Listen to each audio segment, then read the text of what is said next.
Today, I've been wrestling with this sermon all week because it's hard. I'm doing a sermon on Jesus' sermon. So how do you improve on Jesus? You can't. It'd be like trying to, do the Gettysburg Address, doing a sermon on the Gettysburg Address or something like that. Saying, like 87 years ago, our grandparents did a really cool thing here on this continent. You can't improve on 70 years ago. It's Jesus. What do you got? The Sermon on the Plain here. This is Luke's parallel sermon to Matthew's Sermon on the Mount. Matthew records Jesus' sermon where he's on the mount, and Luke records the Sermon on the Plain. He was in Kansas or something. But the Sermon on the Mount is Matthew's Sermon on the Plain, what we're doing today, and it is hard because, Jesus did it really well. So my job is to just really kind of help us understand anything that is maybe not clear due to change of culture and history and stuff like that, and draw our attention and draw light on things for application. But really, Jesus did it better than any of us kids, so let's go back and read it on your own after this as well. But let's pray. Dear God, we just thank you so much for this morning and the opportunity to come together and to hear your words. Settle our hearts, settle our minds. There could be a million things that we're thinking about right now, that we're worried about. But there's only one thing that's important, and that's hearing you. So may your voice come through loud and clear in each of our minds and hearts today. In Jesus' name, amen. When I was in high school, I joined choir. Our high school had about 2,000 people in it. It's a little bit bigger than Hillsboro High School. And not everybody was in choir. It was a small kind of group. But I joined choir not because I liked to sing or anything, but because my twin brother liked a girl who was in choir. And he wanted to join choir so he could get to know her better. And asked me, he didn't want to do it by himself, so he asked me, and being the good brother that I am, I joined choir. What I didn't know was that I was going to be forced to audition for the musical, where it was like it was a medley that we did a Beauty and the Beast medley, and there was only 6 of us guys in the class, and so we all had to come down and sing the Beast solo from Beauty and the Beast. And so I was like, she glanced this way, and I thought I saw, and when we touched, she didn't shut her my paw, right? And when I did it in class, I nailed it. I was like, oh man, I am the Beast. And I got the part, got the solo.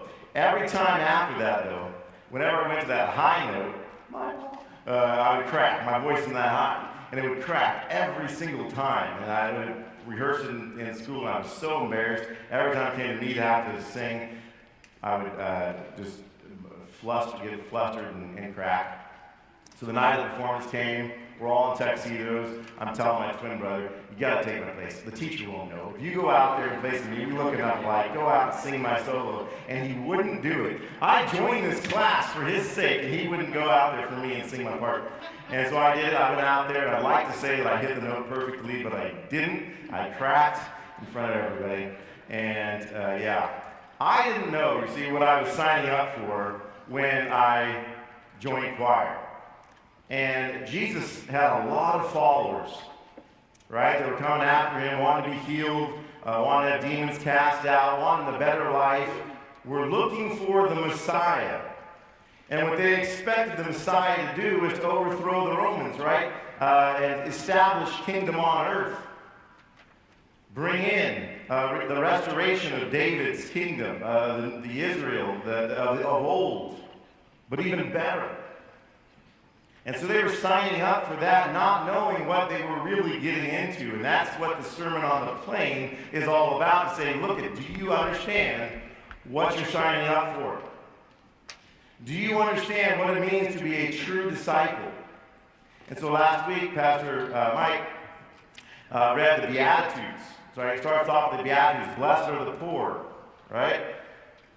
I always read that, and what does that mean, blessed are the poor? Does it mean like if you're homeless, maybe because you made poor choices in life. Are you blessed? You're poor. It says blessed are the poor. Is that what he's talking about? And a lot of us here are rich. Probably most people don't consider themselves rich, but if you compare yourself to someone from another nation, a third world country, yeah, we got a lot of money. And so are we not? Is it woe to us because we've got money, because we've got a cell phone? You know, what is Jesus saying when he's talking about blessed are the poor and the weak and the meek? He's saying, look at what you're signing up for. He's talking about what the persecuted. You're going to be persecuted. This kingdom that I'm establishing right now is not the restored Israel. If you're signing up, it's going to mean that you're going to be poor. You're going to be persecuted. Life's not going to be easy. Are you willing to do this? But you will be blessed. But it's not going to be in this life. It's going to be in the life to come. Just like they mistreated the prophets, it said, of old, they're going to mistreat you. And it says, woe to the rich, right? Woe to those who are living for this life. Because, you know, people will treat you well. You can get people to like you if you're living for that in this life. But you know what? They treated the false prophets well too, Jesus said. Because the false prophets of old were telling them what they wanted to hear. They were tickling their ears. They wouldn't tell them the truth. So if you're going to be my disciple, if you're going to be a true disciple, it's not going to be easy. Do you know what you're signing up for? And that's the sermon on the plain. If you turn there, we are going to continue on with that. Might get with the Beatitudes, Luke's version of the Beatitudes, the ones that Jesus preached on the plain. And then it goes into some familiar stuff. There's a lot here. Jesus gave a lot of great analogies, and so I can't even improve on those, so I'm not going to try. I'm going to just draw out his analogies. They're great. I'm going to divide this into three parts. We're going to the end of the chapter, so we got a lot of stuff to cover, but I think we'll finish early. So, famous last words. I hate to say that, because usually when the preacher says it's going to be short, it's never short. It's longer than normal, but we'll see. All right, point number one, this first section, is that a true disciple loves like his teacher. A true disciple loves like his teacher. If you're going to be a true disciple, you got to look like your teacher, you got to act like your teacher, and in this case, you got to love like your teacher. How did Jesus love? I entitled this sermon, Radical Love. But that's really most of this first section is about radical love. I love the idea of radical. It's just so different. We got to love differently than the world. It should look obvious that we are not like everybody else by the way that we love one another. And so, what does he say? What does radical love look like? What does Jesus' love look like that we are supposed to emulate? He says, but to you who are listening, I say, love your enemies. Do good to those who hate you. Bless those who curse you. And pray for those who mistreat you. If someone slaps you on the cheek, turn to him the other one also. If someone takes your coat, do not withhold your shirt from them. Give to everyone who asks you. And if anyone takes what belongs to you, do not demand it back. Do to others as you would have them do to you. If you love those who love you, what credit is that to you? Even sinners love those who love them. And if you do good to those who do good to you, what credit is that to you? Even sinners do that. And if you lend to those from whom you expect repayment, what credit is that to you? Even sinners lend to sinners, expecting to be repaid in full. But love your enemies. Do good to them, and lend to them without expecting to get anything back. Then your reward will be great, and you will be children of the Most High, because he is kind to the ungrateful and wicked. Be merciful, just as your Father is merciful. So what is this radical love? That's crazy kind of love talk there. It loves enemies, and that's a general word. You know, if Jesus just said, hey, love your enemies, most of us would say, yeah, I love it. I love my enemies because I love everybody. Right? I don't like people, but I love everybody. It's easy to say, I love people, but I don't like them. That's not what Jesus is calling us to. Because he fleshes that out because it's very easy to say that, yeah, assuming we love everybody. But what does that love look like? And he fleshes that out, right? Do good to those who hate you. Ooh, okay. Now you're asking a little something here. Somebody wrongs me and I do good for them? That's not normal. As we go through this, be thinking about people that maybe you have wronged you. Maybe recently.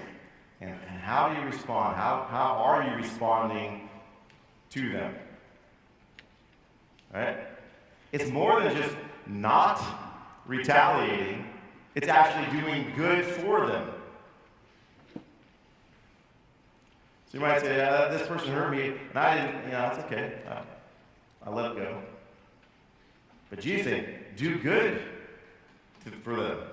Bless those who curse you. All right? If you're driving on the road, somebody cuts you off. This is a better illustration for Southern California, but it can happen here too. Somebody cuts you off, and we get angry on the road, right? You get road rage, and what's your first reaction? Bless you. It's not usually unless you're meaning it sarcastically. Right? What we do, but we should be blessing that person. People that are acting grumpy and angry at us and stuff, be praying blessings for them. Pray for our enemies. Right? If someone slaps you on the cheek, turn them the other one also. That's a hard one. Right? This one is talking about being vulnerable, being not retaliating. We tend to retaliate. And there's a few hard ones here where you can say, okay, is that really like, I got to stand there and somebody hits me on the cheek, slaps me on the cheek, and I just stand there and go, okay, here's the other one. And they slap me there, and okay, here's the other one. Slap me there. And I bet if we took a poll here, there are some that say, yes, that is literal. And that if somebody walks into your house with a you let them shoot everybody in your house. I'm sure there's people in here that would say, yes, that's what it says. That's what turn the other cheek means. And I'm going to make you guys mad because I don't agree with that. But you can have that opinion. You can still be good. You should be a good Christian. And that's how you want to take it, and you want to take it that far. But I don't think you have to. I don't think that's what Jesus is calling us to. Jesus used a lot of things called hyperboles, right? We studied English, all of our English people here know hyperbole is what? It's an exaggeration to make a point.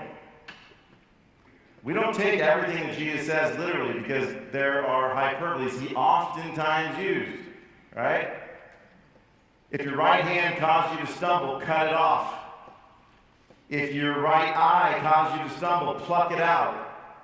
I don't see anybody here who's cut off their right hand voluntarily or plucked their eyes out.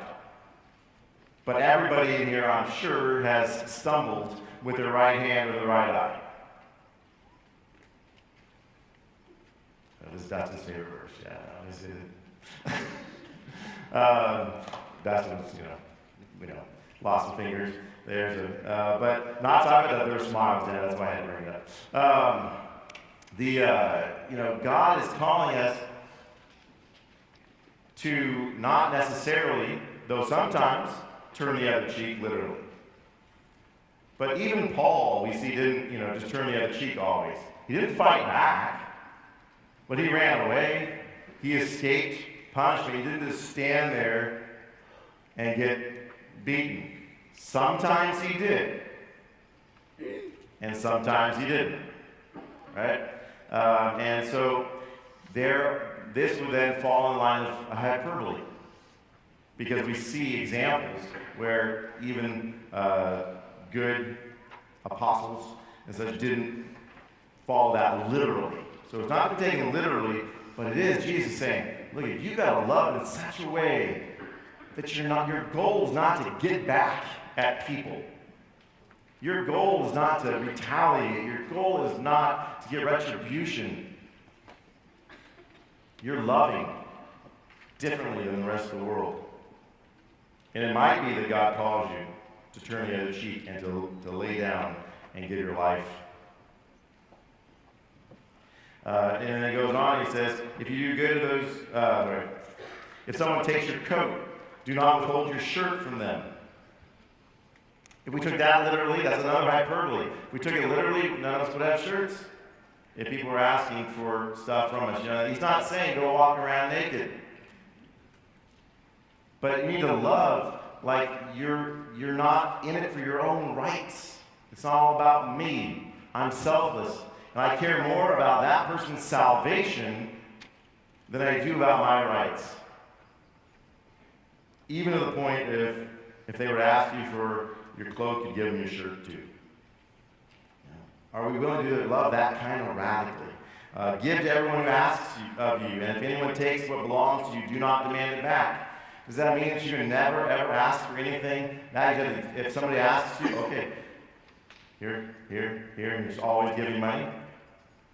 You're always giving. You can never say no to anybody. That's not what he's saying, right? But we have to have that kind of love that is about other people, not about ourselves, and it's radical. And there may be times where we're called to not demand it back, and we're just going to let it go because it's more important that person's salvation than my rights, right? That's the key point that he's trying to make. Lending to enemies without expecting anything in return. Just lend to your enemies. Man, that's not somebody that I want to lend to as an enemy. He's saying, think about your enemies differently. And my mind automatically goes to money. If they're saying somebody asks you for money, you lend it. But it could be anything. It could be lend your lawnmower. Lend sugar to your enemies. Not just people who do good to you, because it's easy to lend to people who do good to you and not expect something back. But we're to lend in a way to our enemies that we don't even expect them to give it back. I don't expect anything in return. I don't expect them to scratch my back because I scratched their back. That's what Jesus is saying. It's not about scratch my back and I'll scratch your back. That's loving radically. And if we love radically, then we look like our Father in heaven because he's merciful. And that's the whole goal. If you're going to love, if you're going to be a true disciple, you're going to love like your teacher loves. And your teacher loves radically. And the cool truth of this is that means this is how God loves us. God is radically loving every one of us. We don't deserve it. The Bible describes us as enemies of God, haters of God, sinners, helpless, hopeless. And God reached out and loved us. He gave the ultimate gift of his Son to die on the cross for us. That's radical love. And because he loved us radically, we need to love others radically. That's the point. If you're a true disciple, you're going to look like your teacher. You're going to love like your teacher. Something that helps to do this, I think, is to remember that who the enemy is. The enemy is not the one that I see. The person is not the enemy. It's Satan. And if we can get off of looking at the person, if we look at them as a soul that is going to spend eternity either in heaven or in hell, they are not the enemy. But there is an enemy who is trying to destroy me and destroy them and destroy our relationships, destroy our church. We have an enemy who is active and is not the person that we see. In Ephesians, right? It says, for our struggle is not against flesh and blood. But a lot of times we make it out to be against flesh and blood. It's against the rulers, against the authorities, against the powers of this dark world, and against the spiritual forces of evil in the heavenly realms. We've got an enemy. But it's not the person we see. So a true disciple puts the kingdom of God first. And he's all about advancing the kingdom of God. So he's going to love in a way that is not seeking his own rights. But people who are coming to follow Jesus, well, they were in it because they're going to get wealthy. They're going to have this king who's going to give them all the things that they need. And Jesus is saying, no, that's not what it looks like. No. If you're going to be in this kingdom, you're going to lay down your life for other people. Are you really a disciple? Are you sure that this is what you want to sign up for? Then he goes on. Second point is a true disciple lets his teacher lead. A true disciple lets his teacher lead. A true disciple is saying, you're the leader, I'm here. It's humility. And he is God, I'm not God. That disciple understands who the real leader is. It's not me. So it continues. Jesus continues, says, do not judge, and then you will not be judged. Do not condemn, and you will not be condemned. Forgive, and you will be forgiven. Give, and it will be given to you. A good measure, pressed down, shaken together, and running over, will be poured into your lap. For the measure that you use, it will be measured to you. What is Jesus saying? He's not saying that there's not a time to judge sin. He's not saying you can't say this is right and this is wrong. We are commanded to confront a brother in sin. So he's not saying that you can't say that sin is sin. Right? But he's saying that you are not the judge. You can proclaim God's truth, but you are not the judge. You're not supposed to look down on other people. God's the judge, you're not. It says, forgive and you will be forgiven, because God is the forgiver. And so he's called us to forgive. We need to remember that we were forgiven, and so we need to forgive other people. Right? And so we need to remember that Jesus is the leader. We're not the leader. That's this point in this, that we're humble. And then it says, give, and it will be given to you, because we're recognizing that there is a true giver, God, and I can depend on him. I can give generously, because God gives generously, and God will take care of me. Seek first the kingdom of God and his righteousness, and all these things that we worry about will be added to you. Don't worry about what you're going to eat. Don't worry about where you're going to sleep. Don't worry about how you're going to be clothed. Don't worry about where the next paycheck is coming from. Seek first the kingdom of God and his righteousness, and God will take care of the rest. Give, and it will be given to you. Give generously. It says a good measure, pressed down, shaken together. It's talking about like in the marketplace, you know, when they're measuring food out and stuff, like grains and things, they would press it down, shake it, make sure it gets down so they can pack as much in there. Give generously. Because the measure that you use is going to be measured to you. If you want God to be generous, be generous. Krista, she's more generous than I.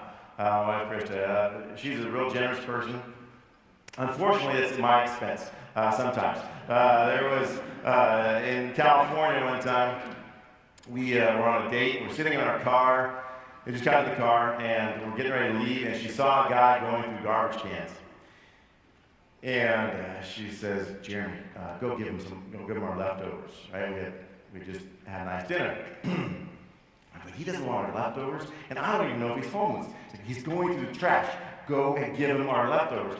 Like, I don't want to do it, but for the sake of, we were newly married, you know, like, okay, for the sake of our marriage, I'm going to go out there and do it. So I get out of the car, and, you know, why don't you do it? You know, she's like, you're going to do it. You're a man, he's a man. So I get out there reluctantly, and I get closer to the guy. I see, he's got some decent shoes on. It's like, I go back to the car, and I'm like, I don't feel good about it. She locked the doors on me. She out there and give it to him. And she was not, I'm not going to get back in the car unless I go with this guy. So I go to him with the food. And I say, hey, can I help you? I got some food here. And he says, no, I'm just recycling. Oh, God. So mad. But she's generous. Sometimes it doesn't work out. But we need to be generous. And then Jesus goes into this, he tells this parable. He says, can the blind lead the blind? Will they not both fall in the pit? The student is not above his teacher, but everyone who is fully trained will be like their teacher. The blind, probably, people have in mind the Pharisees, and Jesus probably had in mind the Pharisees, but we oftentimes listen to people that we're not supposed to be listening to, including ourselves. Right? The blind can't lead the blind. We've all done trust walks, right? Where you're blindfolded and somebody's guiding you. Maybe they're holding your hand, maybe they're telling you, they're walking you through it, and they're saying, step over this curb, okay, step down now, go around here, we'll move to your left. And some people are better than that than others, right? Imagine that somebody was doing that with you and they were guiding you, but they were blindfolded as well. It's not going to go so well. And you're both probably going to fall into a bush. Jesus gave this, it's really funny. Jesus was a funny guy. He's giving this analogy that people probably would have laughed at. About that, a blind person leading a blind person, they both fall into the pit. It doesn't make any sense. So we got to follow somebody who can see. And last week I gave the kids sermon. I had a piece of candy, remember, in one hand, and the other one empty. And dear Sophie, I asked her, you can pick anybody to tell you which hand the candy is in. I give her a help. You can ask anybody. And she asked me, which is the right thing to do, because I know where the candy is. But then my daughter, said, pick the other hand. Pick the other. He's like lying to you, right? She thought that her dad's a trickster, and so Sophie listened to Ashton and picked the hand without the candy in it. How often do we do that in life? We listen to the blind person. We listen to the Ashtons of this world. I'll owe you $1 for that one. We listen to people that don't know, rather than God who knows. We trust ourselves. Proverbs 14:12 says there's a way that seems right to a man, but in the end leads to death. There's a way that seems right, and this world is telling us all the time a bunch of lies. And it seems right. It sounds good, but it's contrary to God's word. And who are we going to listen to? And we're listening to the blind rather than God, who knows everything and created us, the author of life. So Jesus is calling us here to humility. Who are you going to let lead you? Are you going to lead yourself? Are you going to let the Pharisees lead you? Are you going to let the world lead you? Or are you going to let me lead you? Are you humble enough to do that? And then he gives another example of this, which was demonstrated so perfectly by our youth pastor. All right? He says, why do you look at the speck of sawdust in your brother's eye and pay no attention to the plank in your own eye? How can you say to your brother, brother, let me take the speck out of your eye when you yourself fail to see the plank in your own eye? You hypocrite. First take the plank out of your eye, and then you will see clearly to remove the speck from your brother's eye. Now, what do we learn in this little analogy that Jesus gave? One, that we're all sinners. We've all got specks or planks, right? And so we need to be humble Again, not think that we are in control in this life, that we are the judges of this world. Right? We are fellow forgiven people. So we're all sinners. That should humble us. And then we're not supposed to remain in our sin, right? He says, first take the plank out of your eye. So remove it. Get rid of it. Don't stay there. And then what are you supposed to do? It says, tell people that there's a speck in their eye. When it says, do not judge or you will not be judged, again, he's not saying that there's not a time to point out the speck in somebody's eye. We are called to do that. Galatians 6:1-2 says, brothers, if someone's caught in sin, you who are spiritual, who have taken the plank out of your eye, should restore him gently. But watch yourself, or you also may be tempted. Carry each other's burdens, and in this way you will fulfill the law of Christ. When we graciously, gently, lovingly take the speck out of somebody else's eye, we are carrying their burdens. The Christian life is not to be meant to be lived alone. It's to be lived in community. That means that we have to have the boldness and the love and the courage to go to somebody who's in sin and say, you know what, I care about you and I can't not tell this to you. But we do it lovingly. Some people enjoy doing that. They make a habit out of that. That is not what we're supposed to be doing, what we're called to do. But if we care about somebody, we tell them. But we also have the humility to let other people do that to us. To recognize that we've got specks in our eyes and to help us find and see the planks in our eyes that we may not realize are there. Do we have that kind of humility? That we submit to the rest of the church? You have the right to look into my life and examine me and help me see what I don't see. That's hard. But a true disciple lets Jesus lead. And that means that he recognizes that Jesus is Lord. He's the authority. And if that's the case, then we got our third point, how Jesus finishes out the sermon with a true disciple listens to his teacher. Listens. Not hears what his teacher's saying, but listens to his teacher. There's obedience, right? He says, no good tree bears bad fruit, nor does a bad tree bear good fruit. Each tree is recognized by its own fruit. People do not pick figs from thorn bushes or grapes from briars. A good man brings good things out of the good stored up in his heart. And an evil man brings evil things out of the evil stored up in his heart. For the mouth speaks what the heart is full of. What is he saying? All right? You'll know a tree by its fruit. Right? If somebody is truly my disciple, they're going to look different. They're going to look like their Lord. Because they were listening to their Lord. Right? If you go to a lemon tree, you know it's a lemon tree because it has lemons. But if a lemon tree, if you think it's a lemon tree, has plums on it, I'm not so sure that's a lemon tree. That'd be a plum tree. Right? And a lemon tree can't produce plums. A lemon tree can't, a plum. Right? A lemon, we can't make the different kind of fruit come out of our lives. Jesus says, what is going to come out of you? You're going to have good things if you got a good heart. You're going to have bad things if you have a bad heart.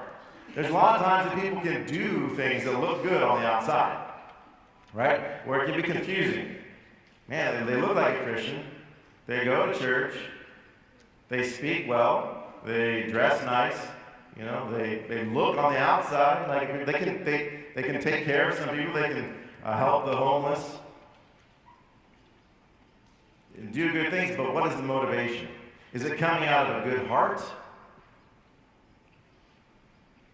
Right? Out of a good heart comes good things. From a bad heart comes bad things. And so we need to clean up our heart. We need to let God have control of our heart. What's the right motivation? Respect for Jesus' authority. What's the right reason to do something? Because Jesus is the authority. And he said to do it, and so I'm going to obey it. I'm going to do it. Because he's made me new. He's clean. He's cleaned me up. And so it comes from humility. We can't do good things just by wanting to and willing to. We need to submit ourselves to God.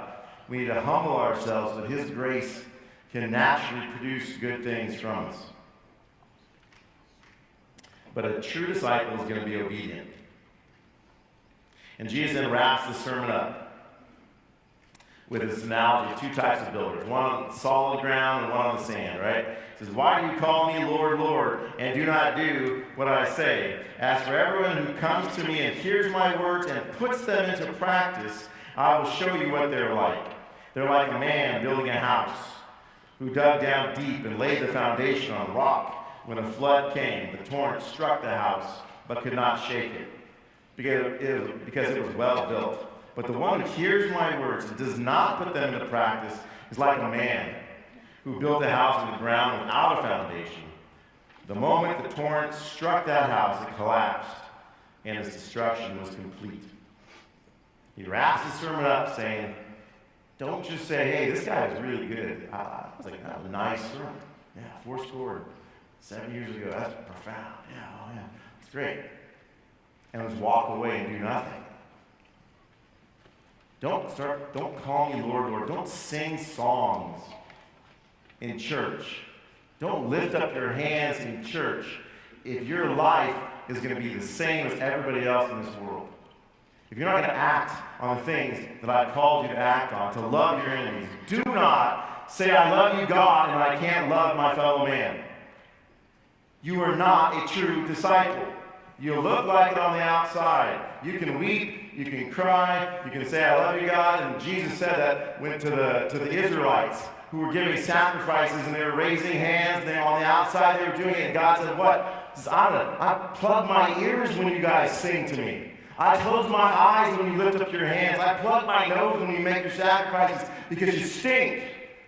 Because inside, you don't care about me. You're disobedient. You're treating your neighbor poorly. You're oppressing people. You're not loving. A true disciple is going to be radically different than the world around them. So stop raising your hand. Stop singing if you're not going to live differently. A true disciple listens to his teacher. A few questions for reflection. You can look at those. I want to show a video that probably a lot of you, most of you have seen real recently. There was a guy named Botham Jeans who he was a black man sitting, had ice cream in his apartment, and a off-duty police officer, a woman, white woman, according to her story, let's go with her story, she was tired off of her shift, and she went to the wrong floor. Instead of going to her apartment, she went to this man's apartment, opened the door, thought that he was an intruder, sitting on his couch eating ice cream, and shot him and killed him. And she went to trial, right? And at the trial, Botham's brother says this when they're going through the sentence. Say, I hope you rot and die just like my brother did, but I personally want the best for you. And I wasn't gonna ever say this in front of my family or anyone, but I don't even want you to go to jail. I want the best for you. Because I know that's exactly what both of them want you to do. And the best would be give your life to Christ. I don't know if this is possible, but can I give her a hug, please? Please? Yes.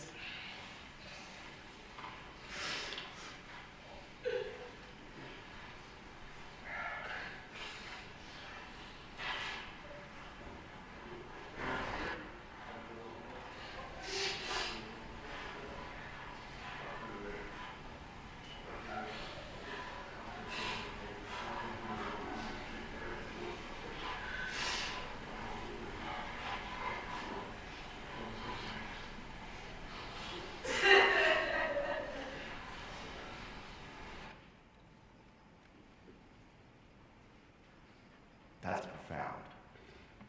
That's what Jesus is talking about. Can you love like that? She shot his brother. And the world has changed from seeing that video. The judge even came down and after sentencing, gave a Bible, went back to her quarters and brought out the Bible and read John 3:16 to this officer. Do we put the kingdom above ourselves? Are we true disciples? Or do we just say we're disciples? Do we say Lord, Lord, but we go and live life how we want to live life?